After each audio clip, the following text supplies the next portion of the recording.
I am just now finally getting around to talking about this game because while everybody else was making fun of it, dogging on it, trashing on it, I wanted to play it myself, but I was not going to buy it. I was not going to pay full price. I rented this game because, yes, there are still ways to do that. I am talking about Suicide Squad Kill the Justice League. This is a game that pretty much from trailer one, I thought, I don't know, this doesn't seem like a great idea, but who knows? And then obviously, if you're on the internet, you heard all of the bad that people thought of it.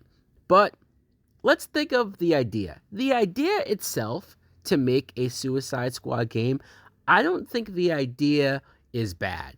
I actually think for a video game, it makes sense to do a Suicide Squad like game because these are very eccentric, different characters that are villains. So it does free you up in the possibilities of how these characters interact, how their fighting style can vary, how different they are from previous superhero games and Batman games when you are playing the good guys. So I think it works. Even at the end of Arkham Origins, after the end credits, there was a tease to a potential Suicide Squad like game with the Deathstroke character. So at the time, we thought that was cool. At the time, I thought, yeah, let's do it. Of course, that never happened. So now we are getting this.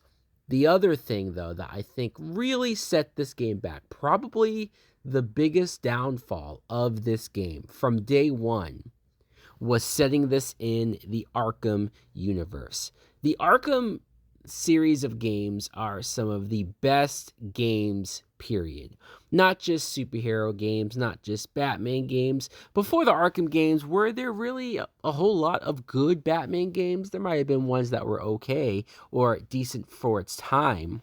But Arkham Asylum was next level. Arkham Asylum took something and made it one of the coolest experiences ever, at least for me. The idea of Batman being bottled into the Arkham Asylum and being trapped with a lot of his craziest and most dangerous villains, including the Joker, that worked. And even going back to play it today, it still holds up on a story level and a gameplay level. And all of these games later, all the way to Arkham Knight, you feel like these are some of the best games that we will ever get when it comes to the superhero genre, especially if Suicide Squad Kill the Justice League is what they are planning on doing. And it doesn't help that it's in the same universe, so a lot of the story beats will be extra scrutinized, extra picked apart because people are diehard fans, including myself, of that particular series. And this is the very first game that takes place after Arkham Knight. It's not like there's been 3 or 4 games building up to this particular one, and this is just another one along the line. No, this is a long-awaited 9+ years later, and this is the first game in this universe. I'm going to try to keep it fair and talk about the gameplay first. Having a Suicide Squad-like game, I think the gameplay, it had the opportunity to be different than playing as Batman or playing as Nightwing or any other characters that have come through the series. Arkham Knight did let us play those DLC stories where we got to play as Harley Quinn and we got to play as other characters in the series. And so we got a taste of what playing as these characters could be like. Oddly enough, though, I feel like this wasn't as fun or as great as it could have been. It was okay, and I think that's where I come down officially on the gameplay. It's okay. It is cool to be able to go around and shoot enemies and not have to worry about whether you can kill them or not. Like you are trying to kill these enemies, and they are for the most part enhanced so that they're not just people. They're actually almost transformed alien-like beings. And so, yeah, blowing them up and killing them is the aim, is the way to go. But the problem is that all of the characters feel very samesies. A lot of their gameplay, a lot of the ability that you're able to do is just shoot them up. Every character is a shooter. They don't try to switch up the gameplay hardly at all. I mean, there are a couple of spots where you can maybe use a hammer or use something different, but for the most part, you want to use a gun. You are using gun. Every one of your characters are using gun. Even Boomerang, it's like he uses his boomerang, but it's not your primary weapon. It's not the one that you're going to use the most. Even King Shark, you would expect him to be more of a brute, more of a brawler, and use strength, like maybe the Hulk from Marvel's Avengers. But no, he's just shooting things. So the only difference with King Shark is that he's slower and lumbering when you're trying to move him around. Well, let's talk about these characters. We haven't talked about the characters that are in this game. First, we have Harley Quinn, who is a popular character, obviously, not just in the Arkham verse, but the DC universe. And so, sure, she makes sense. Although, this is more of a Suicide Squad question and problem, but why is it whenever we have these world-ending or insanely powerful villains that the Suicide Squad gets called in to deal with, why is Harley Quinn always there? I mean, I know she's there because of the popularity of the character and how fun it is to see her, but from a logical standpoint, from her ability, I mean, she doesn't have superpowers. She doesn't do anything all that special. It's like, does it make sense that Amanda Waller is holding the world's end on this particular character? Even Captain Boomerang, who is fun in his quirks, and he had a couple of moments that made me chuckle. I didn't get a whole lot of laughs. There was a lot of the humor that made me sort of groan and cringe most of the time, but sometimes he made me chuckle. But his abilities, again, it's like they don't fully take advantage of the Boomerang ability. It is kind of cool that they hook him up to the Speed Force so he can move around somewhat similar to the Flash, which why not just make this the Justice League? But we will get to that. King Shark, I think he's fine. I love that Samoa Joe does the voice of him, and so I think that's what I like the most about his dialogue and him as a character. Reminds me a lot of the James Gunn Suicide Squad movie, especially too. And then there's Deadshot, which Deadshot is probably the best character, the most fun character to play with because he does specialize in weapons and guns, and especially when he's shooting and the type of weapons that he especially gets, it makes the most sense to use him. He has a jetpack, which stalls out way too fast, but it is fun to sort of hover around and fly around whenever you get the chance to. I don't understand, and I'm still trying to figure out, why is this Deadshot black? Like, I love having a black character in here, don't get me wrong, and the fact that he's the most fun character to play with is cool, but did they only make him black because of Will Smith playing Deadshot in the movie? Because if this is connected to the Arkham games, like, they obviously reference the hell out of and make mention of how many times the Arkham-like situations and events has taken place in this universe, especially from Arkham Knight. This Deadshot, I mean, he has already been in Arkham City and in previous games. He was a white guy. So if this is connected, then none of this makes sense. Now, they reference the fact that he looks different from the previous Deadshot and that he may or may not be a different person. Like, they never fully answer it. They never fully tell you 100% what's going on there. They only acknowledge that they know it's different. And I'm like, that's not good enough. It really isn't. Either you make this game a completely different universe, and I think that solves a lot of problems and a lot of people's problems with the story, or you simply make this character Bloodsport. I don't think anybody would have cared if you said this character was Bloodsport, who Idris Elba, I think, made people more aware of this character in the second Suicide Squad movie. But also, if you wanted a black character so bad that was similar enough to Deadshot, Bloodsport would have sufficed. I haven't talked much about the DLC that's supposedly coming in the future. We're supposed to get more members of the team, more characters that we're going to be able to play as. First up is the Joker, which, wait, shouldn't Joker be dead? Arkham? Yes. But this is a multiverse Joker. I know, I groaned as well when you see that the multiverse is very much a part of this story. I don't know why the multiverse idea is in everything. I know it has been around in the comic books for a long time, but it just feels like we're inundated with so much multiverse stuff, so much alternate universes, and I'm at the point where I don't think it's cool anymore. I don't light up when I hear multiverse. I groan, I look away, I lose interest, and that's not doing much for me. And the trailer that I saw of this Joker, I'm not liking the design. I get that it's different. I'm not feeling it. Also, other rumored characters to be coming in the future, although this game not being a success, it didn't make a lot of money, according to the studio themselves. Maybe a female Mr. Freeze, I hear, Mrs. Freeze, and Deathstroke, which Deathstroke also would have made a lot of sense to have as one of the primary characters starting right off the bat, but hey, maybe he'll be cool to play as. Let's jump into the story, because the story itself, it's in the title. Suicide Squad killed the Justice League. So yes, you are tasked by Amanda Waller to kill the Justice League. And the Justice League have been brainwashed by an invading Brainiac. Brainiac has arrived in Metropolis, which it is cool to have Metropolis as a setting for a video game, because we have not seen it in the Arkham universe. Hell, we haven't seen Metropolis really in an open world type scenario in any video game. So it's cool to be able to go around in Metropolis, even though it's pretty much tore up from day one. It's more cool when you're able to go into the Daily Planet or go into certain landmarks and see the little Easter eggs that they have going on there.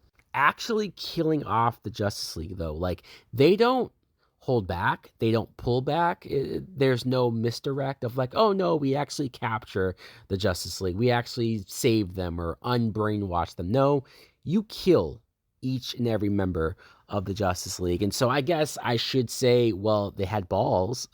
This studio, Rocksteady, had balls to actually kill off these characters, but I do not get the need or why they thought fans would like the idea of killing off some of our beloved heroes, for multiple reasons. One, it's because, well, it's the Justice League, and so killing them feels a little hollow or feels a little weird, as if we're doing the wrong thing, and it makes you wonder, Amanda Waller or anybody else, why haven't we tried to figure out another alternative? I mean, even Lex Luthor is here, and there's no one else trying to figure out, like, maybe we can cure them or unbrainwash them. It's like, no, killing them is just the very first option, no questions asked. There you go. Also, this is Arkham Batman. This is Kevin Conroy's Batman. And I know that they obviously did not know that Kevin Conroy was going to pass away, sadly, that this would be one of the last things that he would voice as the character. And so I'm not blaming them on that level.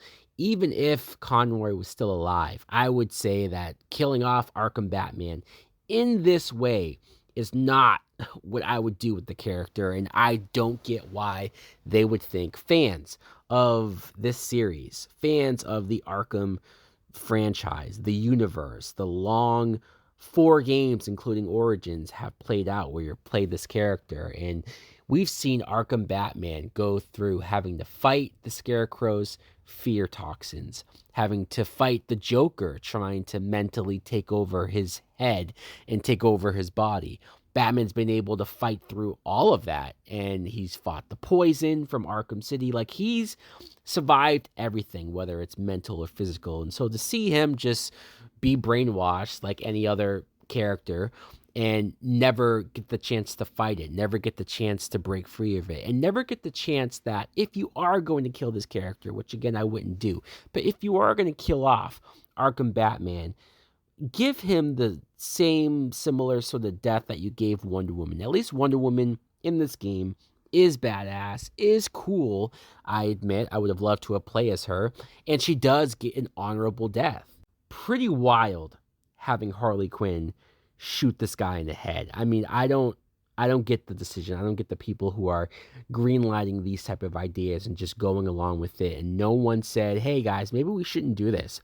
Maybe the fans would be pissed if we killed off this particular Batman in this particular way. Also, this is the first Arkham universe game that has Superman in it, and we never got to see Batman meet Superman. We never got to see this Batman join the Justice League. I mean, that's a whole game in and of itself. Arkham Batman coming out of his faking of his death. I mean, the ending of Arkham Knight was huge. How can we disregard that and just say, oh, all of this other stuff happened in the background or happened before the game? And it's not like you guys would have wanted to see this, right? No, of course not. It's just, it's mind-boggling, it's baffling that we didn't just get a Justice League game from the start so that we could have gotten to know these characters, play as these characters, had fun with their power sets, done something that had never have been done before as far as a Justice League game, and really get to live with these characters so that if they did in the future, or even if the next game after a Justice League game was to kill them off, maybe we would have felt more with their deaths. Maybe we would have cried even at some of these characters if we had some sort of connection to them, but we didn't. We didn't. Most of these deaths too are chalked up to comedy, especially the Flash getting peed on. It's like, I don't get who wrote this stuff and thought, man, people are going to love this. People are going to laugh. People are going to think it's great. Some other gripes I had as far as gameplay went, I was a little annoyed at some of the side missions where they forced you to use counterattacks. I mean, I get that maybe if the game wanted you to try other ways to kill enemies, not just by shooting them normally, if they wanted you to be more creative, like that in theory is cool. But why is it that there's certain missions where no matter how many grenades I throw at an enemy, no matter how many times I shoot them in the head, nothing happens. They're not affected at all. Their health bar does not go down at all. I have to counter attack them, and that's the only way. It's dumb. It's very restrictive, and it doesn't make me feel as powerful and as cool as you want to feel. Why is the Riddler here? I know, again, that it's an Arkham staple. Every Arkham game, Riddler has been there.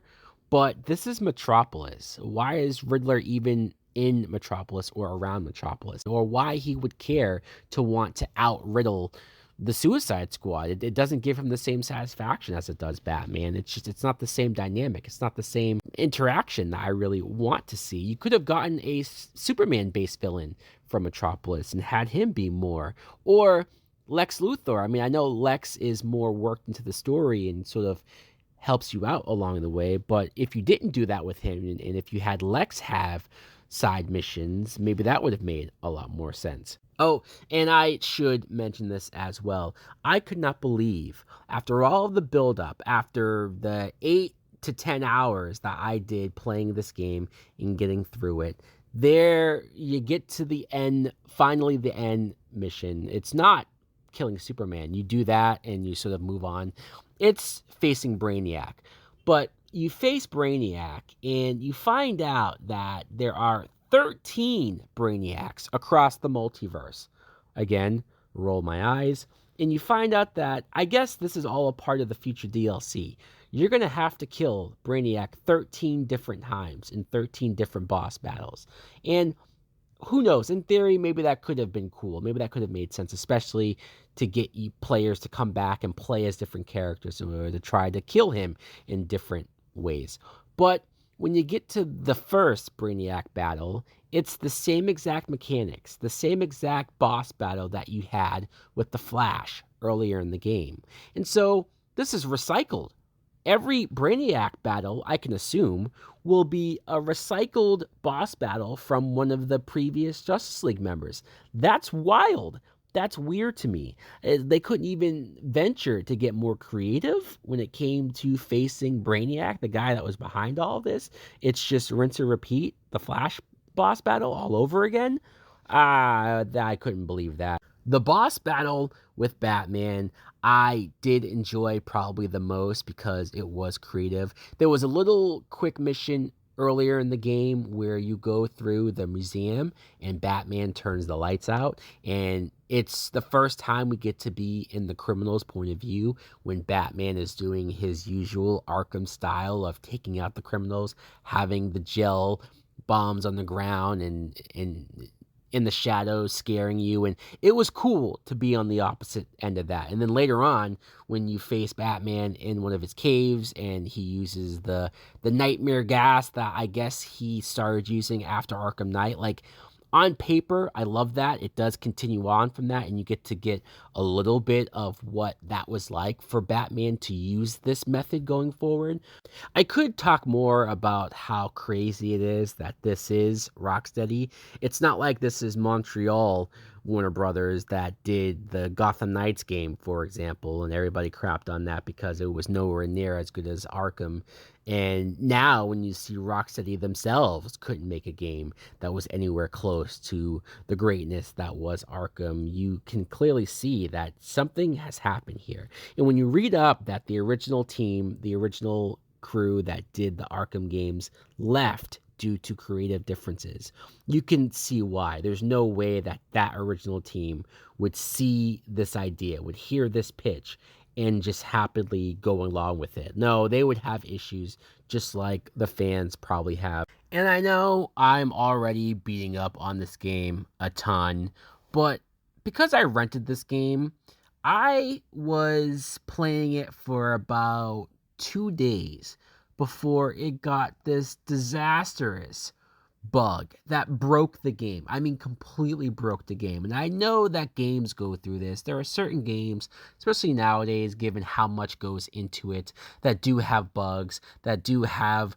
glitches that maybe make it hard to play or make it hard to get through certain points. But I've personally never had a game where I just can't get through a level. Anytime I tried to get through a mission, whenever it got to this annoying cutscene, every mission has annoying cutscenes where it shows the characters and they're posing, which is dumb, and it shows you their upgrades, which is a waste of time. It went to a loading Metropolis graphic and it would just sit there for hours. I mean, I probably sat there for like 20 minutes before I realized that something's wrong. And I looked up and saw that many other people are having the same thing. And so it wasn't just me. And this went on for days. I even came back the following day, 2 days later, tried again, and it was still happening until they finally did patch in a fix. Don't get me wrong, they fixed it. But you can't do this. When you already have all these other issues, you're only giving people more ammunition, more reason to crap on this. I normally wouldn't want to say this about a video game because I think a lot more work and a lot more effort goes into a video game than when I shit on movies, happily shit on bad movies. But I'm glad this game bombed. I'm glad this game isn't doing well. I don't want this game to do well because I need Rocksteady and the new people at Rocksteady to realize that they fucked up.